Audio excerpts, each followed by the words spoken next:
অঁ ক'ত যা অঁ মইতো এই বীৰেণ কাইদেউৰ ঘৰৰ পৰা আহোঁগৈ। কেলে যাওঁ এই কি কবি অ' এই গৰুহাল বিকো বুলি ভাবিছিলোঁ। এই ককাইদেৱে ভাল বেপাৰী এজনৰ লগত কথা পাতি থৈছোঁ বুলি কৈছিলে। মোৰ আকৌ তোৰ এই বেপাৰৰ দৰ দামৰ একো অভিজ্ঞতা নাই নহয়। এই ৰচোন তই গৰুহাল কিয় বিক তইতো প্ৰত্যেক বছৰে গৰুৱে হাল বাই খেতি কৰি আহিছ তই হঠাৎ গৰুহাল কেলে বিক কিমান হাল বাবি অ' গৰুৰে। এই আমাৰ গাঁৱৰ সকলোৱে ট্ৰেক্টৰে মাটি চহাই খেতি কৰে। মই আৰু তোৰ এডাক দুডাককৈ এই গৰুৰে হাল বাওঁতে বেলেগৰ মাটি ৰুই শেষ হয়। পিছত বাট মৰি যায়। কিমান আৰু লোকৰ ৰোৱানীৰ ওপৰে এই গৰুহাল অনা নিয়া কৰিবি। নাই মই তোক ভালকৈ চিনি পাওঁ। তোক গৰু বিকা কিবা বেলেগ কাৰণ আছে। তোক কি হৈছে তই মোক খুলি ক। তইতো জানই মোৰ মা দেউতাৰ অসুখ হৈ আছে বুলি।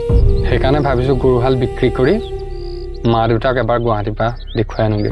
কি কবি অ' দুখীয়া পৰিচয় এয়াই। বিপদে আপদে যদি আমি মাটি সম্পত্তি গাই গৰু নিবিকো আমি কাহানিও বিপদৰ পৰা উদ্ধাৰ নহওঁ। সকলো ভাগ্য লিখন ভগৱানে আমাৰ কপালত এয়াই লিখিলে। ঐছা পৰা হ'লে মই তোক সহায় কৰিলোহেঁতেন কিন্তু মই নোৱাৰোঁ। ভগৱানে আমাৰ ভাগ্যখন এনেকৈ লিখিলে বুজিলোঁ, কিন্তু মোৰ এই কাহিনীটোত অলপ সুখ লিখিব পাৰিলেহেঁতেন, এমুঠি হাঁহি লিখিব পাৰিলেহেঁতেন, অলপ শান্তি লিখিব পাৰিলেহেঁতেন, কিন্তু নাই। যিজনৰ ওচৰত গোটেই বিশ্ব ব্ৰহ্মাণ্ড লিখিব পৰাকৈ চিয়াঁহী আছে তেওঁ মোৰ ভাগ্যখন লিখাত ইমান কৃপণালী কিয় কৰিলে বাৰু?